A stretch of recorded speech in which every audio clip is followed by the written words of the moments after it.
When you go to the supermarket, people and buy I don't know, maybe a bottle of orange juice. People think, okay, these juices are 100% extracted from the orange directly into that bottle, and then they're going to be sold. But that's just not the case. It's basically an ultra-processed foods where all components are split apart first of all. So the oranges are deprived of the water, the sugar is going to be taken out, the vitamins are going to be taken out, and to fortify it and to make it or to increase the shelf life, they're going to be rebuilt. The components go back together and then they are sold. So it doesn't really have anything to do with the original product.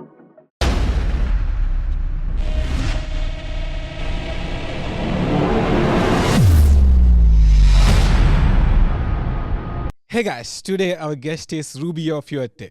Rubio Fuerte is a nutritional scientist from Vienna. Guys, he's a nutritional scientist, which means that he's the one who does the research on food and nutrition so that nutritionists and others can use such information. Rubio Fuerte has a very popular Instagram page with over 51,000 followers, and he always tries to educate us on nutrition in the most simple way possible. I'm very, very happy to invite Rubio Fuerte to the show. Thanks, Rubio, for coming to the show.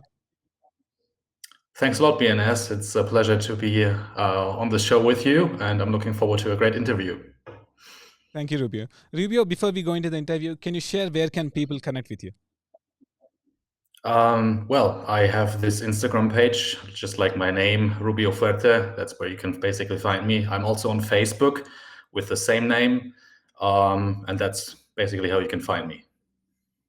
Thank you so much. So my first question is, how to know what is the right information in regards to nutrition? Well, that's a tough question, because when we talk about nutritional science and nutritional facts, if so to say, there is no 100% nutritional fact, if so to say, because when we talk about science, we are always talking about statistics. And when we talk about statistics, we talk about probabilities. And where a probability is, there's also a counter probability. So the information is always accurate until somebody else proves the opposite, unless we're talking about law of nature. So that's like the basic foundation of the research itself. So what I typically do, how I work when I try to discover a new subject or get information on something, the first thing I do is I try to evaluate the possible conflicts of interests on a subject. And there will be extremes from at least two sides and two viewpoints. And I try to get into both of those perspectives, try to understand their viewpoint on it. And by comparing that information, I build up my own opinion on the subject by just collecting the most information possible from different resources. I think that's the only valid way to really dig deep into a subject.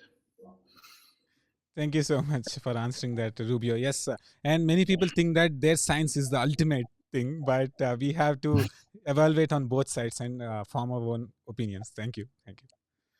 Yeah. Sure, man. So my next question is, what is your opinion on meal replacement products like protein bars or shakes, etc.? Because many people consider them that it will replace the meals. Yeah, I think to some degree, meal replacement products have their place. They can be very useful. But what we always have to take in consideration is if we talk about something like a bar or a powder, we're most of the time talking about an ultra-processed food. And those are always a little bit questionable. So, of course, when you want to have a treat once in a while, you can have a bar and you can use them. And it's not going to harm you if you have your consumption under control. But I'm not the biggest fan of, taking it as a regular food. That's not the way to go. Thank you, Rubio. Rubio, should young children eat meat? Like many parents fear that eating meat will cause long-term troubles to them. No, that claim is not true like that. That's basically not the case. Meat contains a lot of vital nutrients, which definitely have their place. And red meat in particular, or also other meat products, they are not bad, essentially. It's about using them the right way. You can, of course, overdo them, and with bad agriculture and the bad environment that we have at times, of course, meat products are impaired as well. But if we talk about the brain development of young children, then especially things like vitamin B12 come into play. And it's very hard to, at least when you cut out all animal products, to cover your needs, which will have a negative effect, especially on children. There are a couple of other factors, of course, like the iron, the heme iron that you have in meat, etc. I think when you go, for example, vegetarian and you still consume eggs, then you can you don't necessarily need to eat meat, even though it has its place. So it's not bad to consume it. When we're talking about a vegan diet in children, that's very questionable, because it's hard to cover those nutrients that are basically building blocks of your brain and your physiological development. So there will be problems and they will occur. That's pretty safe. Thank you, Rubio. Rubio, many health experts talk about macros, right? Like, what are essential macronutrients in your opinion? Well, that's not a matter of opinion, really. So first of all, we have to evaluate our terms here. I think we should establish what a macronutrient is and what essentiality means before we go into that question. So a macronutrient are those nutrients that contain energy, like the energy that you need to keep up your body functions.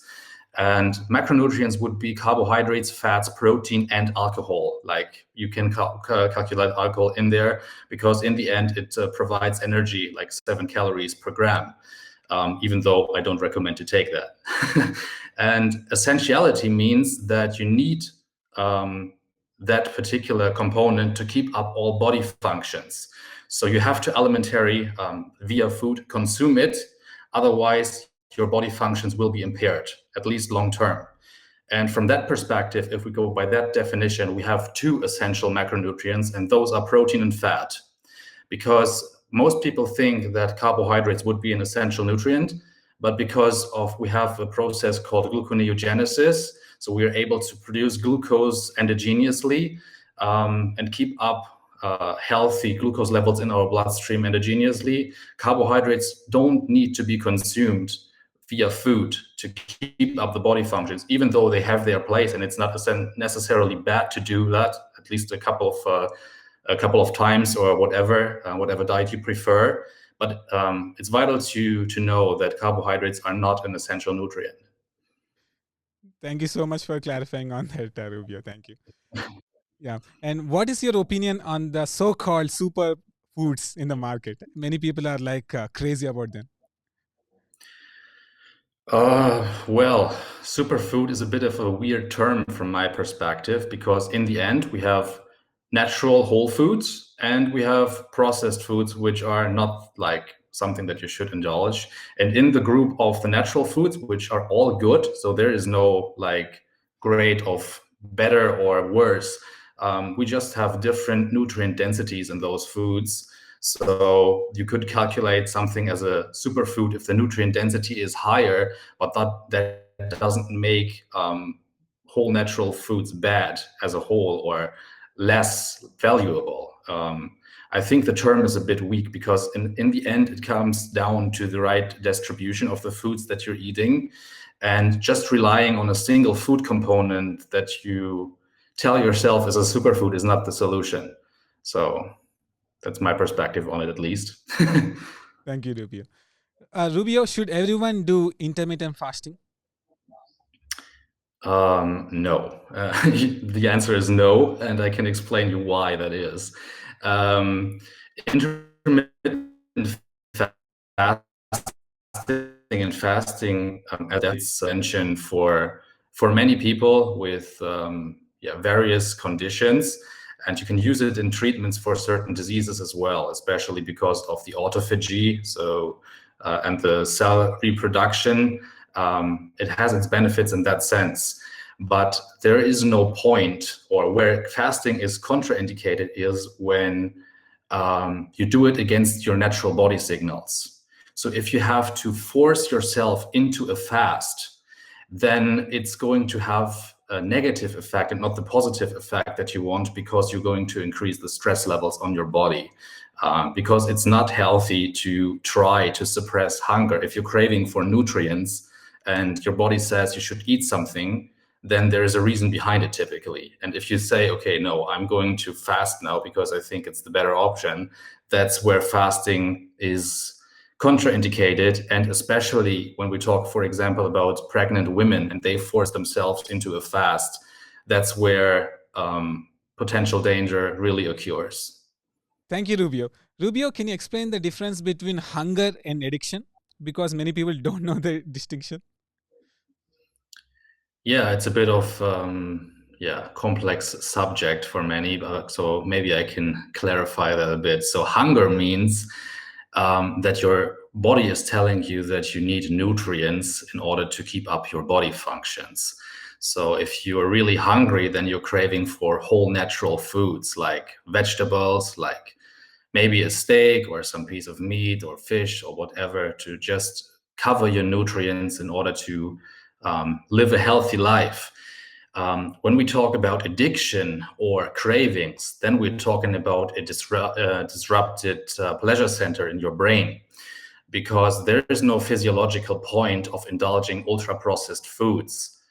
You don't need chocolate or flour or whatever sugary food in order to keep up your body functions. That's what you're really after, is a dopamine rush in your brain, which then leads to a positive feeling, just like with other drugs, basically.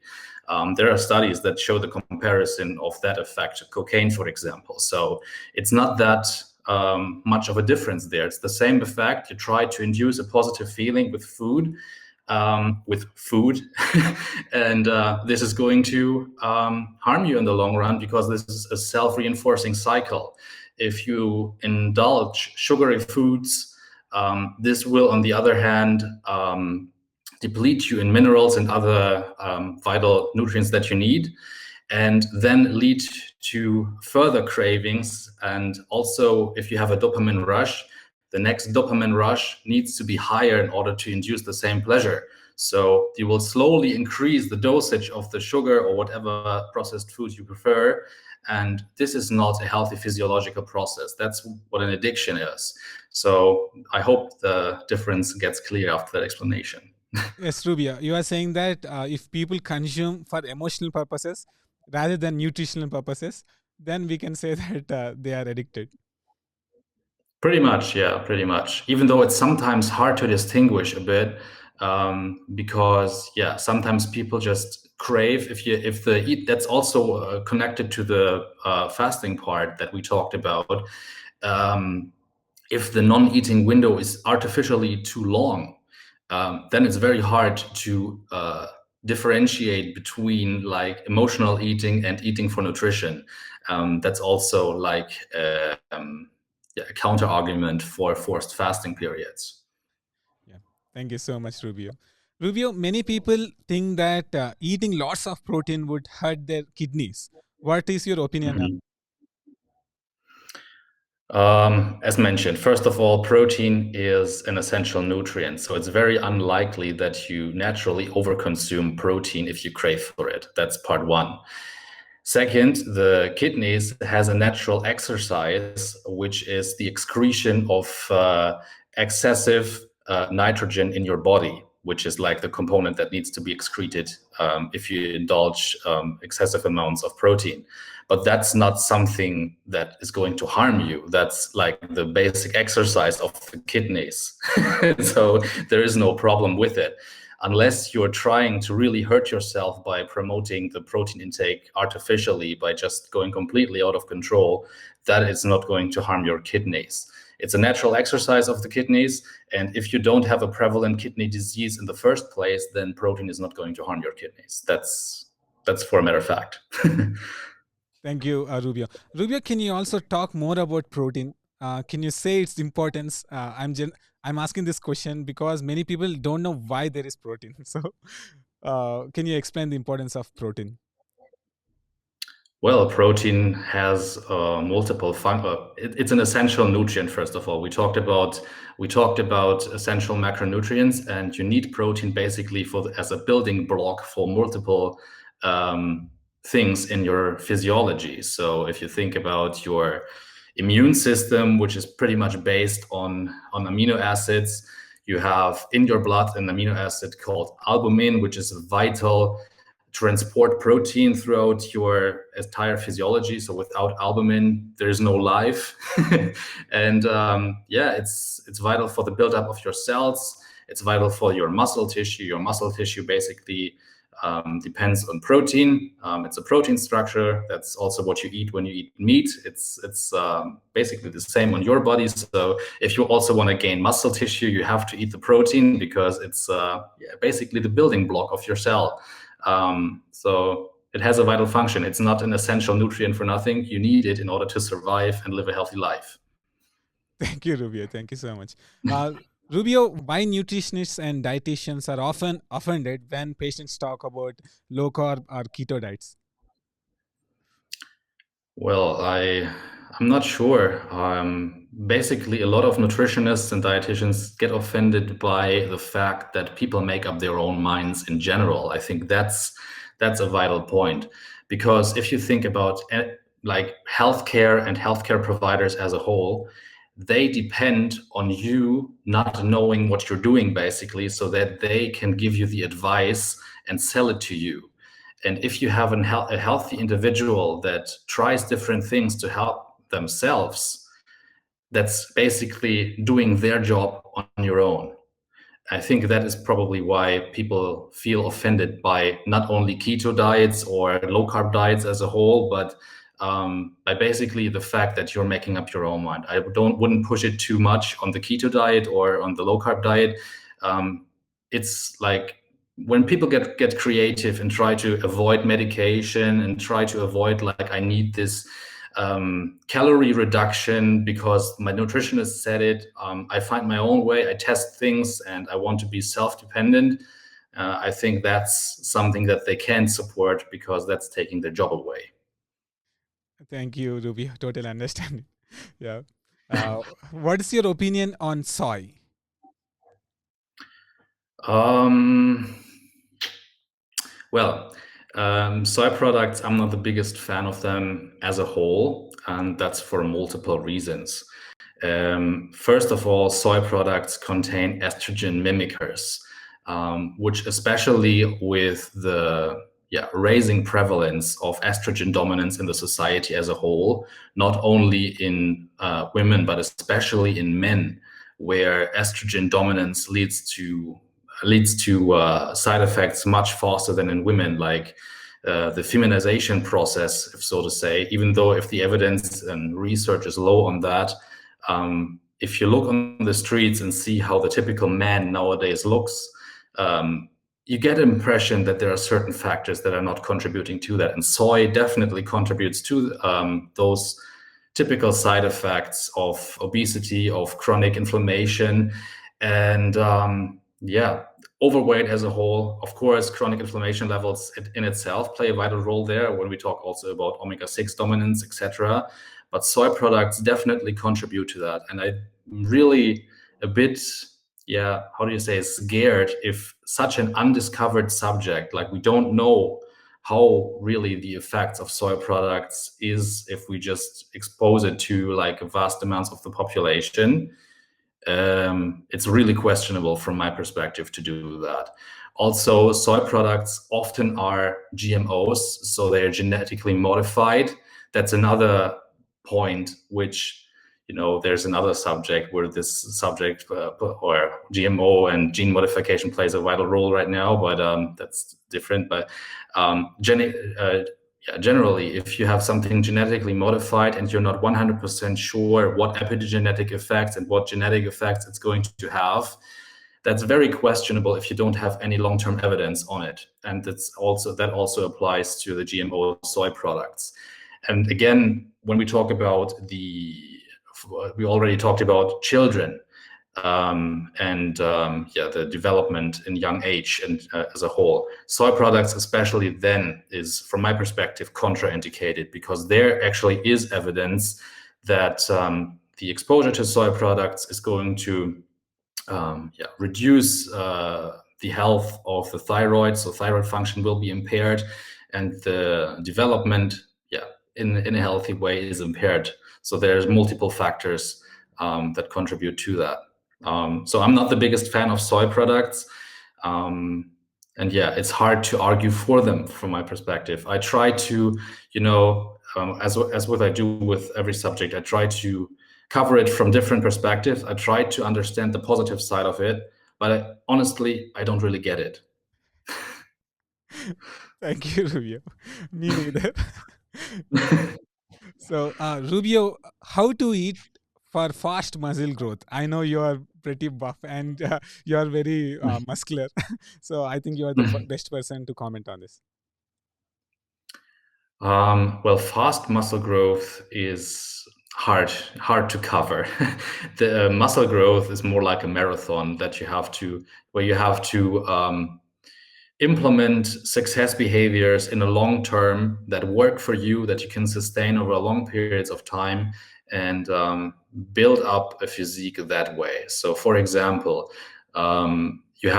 in order to build muscle tissue in the long run, you have to work with progressive overload, which essentially means that you have to slowly raise the weights that you're training with over the time. And that's something that you can't do from one day to the other. So the joints and the tendons, all that kind of stuff has to adapt to that.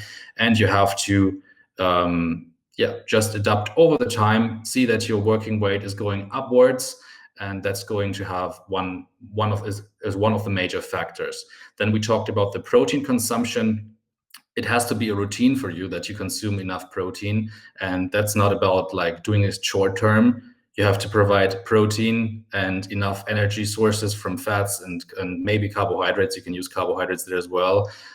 In the long run, you have to use that precisely to your benefit, especially when we talked about carbohydrates not being essential. In bodybuilding, they have their purpose, because if you don't use carbohydrates, you're depriving yourself of the most anabolic hormone that we have in the body, and that is insulin. So especially if you want to promote your muscle growth immediately after workout, you want to induce an insulin rush to get more nutrients into the muscle tissue. And that's typically something that you do best with a combination of lean protein and carbohydrates. It's a process. It's a learning process. It's progressive overload with your training. It's progressive overload with your diet, and it's progressive overload with the knowledge towards the entire subject. So you have to have the intrinsic interest to learn how this works, because if just people are going to tell you, you have to do this, this, and this, if you have the money to pay somebody that is going to be with you the entire time, that's fine. But it's about an intrinsic process. You should know what you're doing and why you're doing it, and learn about the physiology, the basic physiology, the basic anatomy, and go with the process. Thank you, Rubio. Rubio, I have an extra question. Like, many people think that six pack is the ultimate health.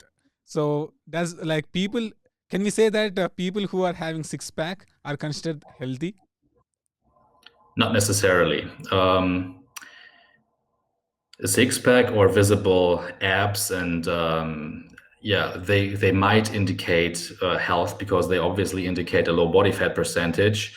And for example, visceral fat, so fat around your organs, definitely contributes to negative effects, things like insulin resistance and metabolic syndrome, etc. So from that perspective, definitely a six-pack or visible abs can have, or can indicate at least, positive effects on your physiology and indicate health. But of course, just because you have a six-pack, it doesn't equal that you're healthy or something like that, because oftentimes, if you have a very high discipline, you can also induce a six-pack, for example, with a lot of junk food, etc., if you just keep the calories low enough. And it doesn't mean that you're physiologically healthy. It just shows the physical appearance of being healthy. Then also, of course, we have the big subject of performance-enhancing drugs. So when it's underrated in the mainstream, but if you look at the numbers of how many people in the gym were actually using some sort of performance enhancers, it's much easier to get this, massive or lean look, but it doesn't indicate that you're necessarily healthy. It doesn't indicate that you're heart healthy. So, of course, from my perspective, it is definitely something that can indicate health, but not everyone that has a six-pack is automatically a healthy individual. Thank you so much, Rubio. That answered my question. Thank you so much. Rubio, parents think that fruit juices are very healthy and they often give it to their kids. What are your Yeah. opinion on fruit juices? Um, so fruit juices. First of all, fruit juices are typically not what you think it is, because when you go to the supermarket, people and buy I don't know, maybe a bottle of orange juice. People think, okay, these juices are 100% extracted from the orange directly into that bottle, and then they're going to be sold. But that's just not the case. It's basically an ultra processed foods where all components are split apart first of all. So the oranges are deprived of the water, the sugar is going to be taken out, the vitamins are going to be taken out, and to fortify it and to make it or to increase the shelf life, they're going to be rebuilt. The components go back together and then they are sold. So it doesn't really have anything to do with the original product. That's the first point. Second is juicing is processing. So if you juice a fruit and compared to the whole fruit, you're missing out the fibers, you're missing out a couple of nutrients that are vital for your physiology as well. And the absorption of the sugar in the fruit juice, which is very, very high, it's higher than, for example, in Coca-Cola even, the absorption rate is going to be very high, because what inhibits the absorption rate in the whole fruit is the fiber. And if you take it out, then you have this problem of like a sugar rush, an insulin rush. And then we're talking about basically a processed foods, which also contributes to things like sugar addiction, what we talked about earlier. So it's not a healthy product, essentially. Of course, if you have like something like a smoothie, which has like a lot of vegetables with it, and there are fresh fruit that you do yourself, and you have that once in a while because it tastes good for you, that's a different story. But indulging fruit juice on a daily basis because you think it's going to provide health, that's not the way to go. Thank you, Rubio. Rubio, many people think that raw foods like raw vegetables and raw fruits are very healthy. What do you think about that? Well, it depends. Of course, to some degree, plants want you to eat fresh fruit when they fall from the tree in order to spread their seeds and stuff like that. So it definitely has its place to some degree. But what often gets a bit under the radar is the density of anti-nutrients that we have in fruits and vegetables which are uncooked.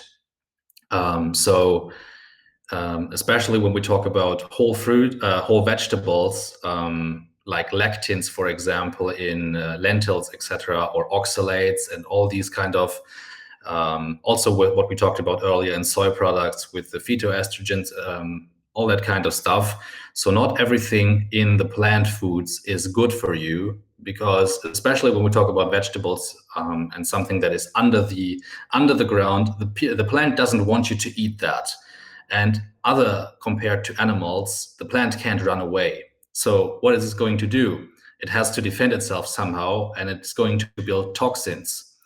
And in that sense, you have to find a way to get rid of the toxins if you want to eat the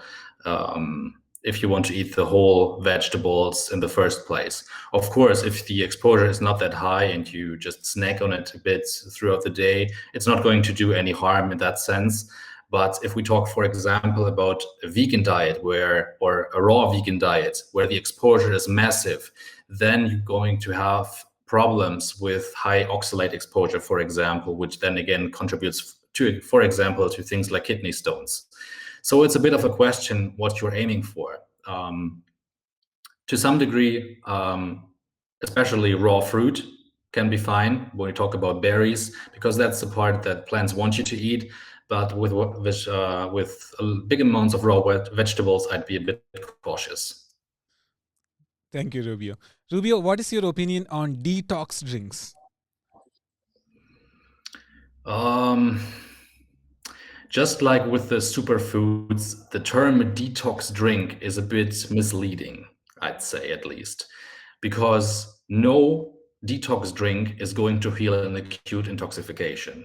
None. So I'd rather rename it to a potential health benefit containing drink or something like that. You know, some of those drinks really are not that bad. I see that they have like great distributions in certain minerals and vitamins, and they can really have a positive effect, especially, for example, if you fortify your drinking water with mineral substitutes, especially in places where the water quality is not that high. That definitely has its place.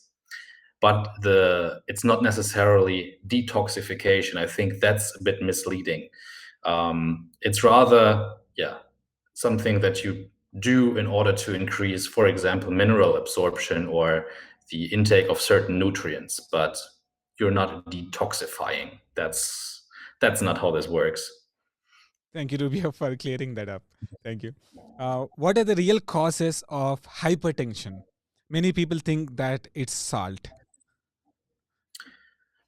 Well, salt as a component definitely contributes to the development of hypertension, but it's in most cases not the root cause of the hypertension.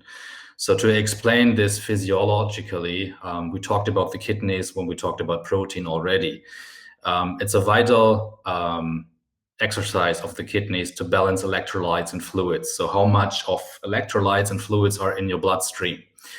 And what also contributes to the reuptake of, for example, sodium, which is a vital component of the salt that you're consuming, is insulin. So if you, for example, eat a lot of processed carbohydrates, what happens is you're going to have higher insulin peaks throughout the day. And by that, the sodium retention is going to be increased. And with the higher sodium retention, that is going to, in the long run, induce the hypertension. So it's not the sodium itself, because it's also a natural exercise of the kidneys. When there is excess sodium and you're in a healthy state in general, the kidneys will excrete it. So there's no point that this is going to harm you at some point unless you disrupt your physiology to some degree. And that, for example, could be done with excessive amounts of processed carbohydrates, as mentioned in the process earlier. Also, things like chronic inflammation obviously contributes to that, to higher water retention, higher sodium retention. Also, when we talk about things like visceral fat, that what you did earlier, that contributes to that. But in a healthy state, it's almost impossible to overeat salt. And you have to disrupt your physiology in some way in order to make this a negative component. Thank you, Rubio. Rubio, now we have questions from subscribers. So, okay. Subscribers' first question is, as a nutritional scientist, what is your opinion on vegan diets? Well, I'm not strict against any form of a diet. I think that every dietary pattern has its place, and that also contributes to vegan diets. So there is an area where vegan diets definitely has a place, or even is without alternative at some times. For example, if you talk about a disease like phenylketonuria, PKU, where the amino acid metabolism is disrupted in a way where it's almost impossible to eat protein-dense foods entirely. That's where like a vegan diet can have a lot of benefits, because it's basically without alternative, and your only way to live a healthy life to some degree. Also, if we talk about intestinal cancer development, vegan diets can have a positive effect because we have this topic with acidic and basal, and vegan diets contribute to the basal. I don't know if it's the valid English term. I think it's more the German term, but hopefully you know what I'm talking about. It definitely has its place because cancer cells don't survive in a basal environment, and that's where plant foods can be used in order to benefit that. But a vegan diet as a whole is a dietary extreme, and it's definitely not the ideal solution for everyone. So in order to find the best dietary or diet basis for yourself, you should rather try to find a way to combine whole animal-based foods and whole plant-based foods in the right distribution for you in order to provide the best health.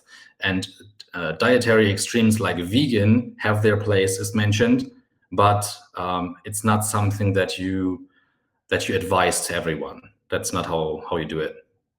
Yeah, thank you, Rubio. Rubio, I think this question is repeated, but I will ask again so that like it's a subscriber question. Should we avoid salt as it causes edema? So I think you pretty much answered before, but you want to say something more? Yeah, I said that's okay. Again, sodium and water retention definitely work hand in hand.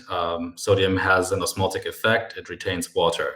But if the sodium physiology and sodium distribution in your body is disrupted, depends not on sodium itself, because that's something that the kidney regulates.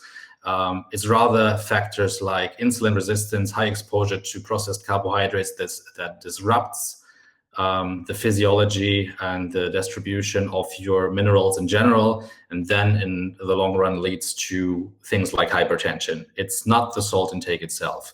And again, in a healthy physiological state, it's almost impossible to overconsume salt. Thank you so much, Rubio. Last question. Would you like to issue a 7-day challenge to our subscribers? Yeah, I've got something. Okay. So in order to, what you can do for 7 days in order to suppress a potential sugar addiction that you might have because you feel a lot of cravings, try to substitute whenever that craving occurs, to substitute the sugar with lean protein, for example, in a whey protein shake, because that whey protein shake is going to induce the same dopamine response in the brain and is like one step in between before actually desensitizing from sugar addiction. So you can substitute that, and it will help to overcome the symptoms and the massive cravings in a state of sugar addiction. Thank you so much, Rubio. Rubio, thank you so much once again for coming to the show and helping us to become more healthy. Thank you so much. Thank you so much for having me. And hopefully there's some information to take for your followers and subscribers. Thank you. Subscribe to BNS Goku Great.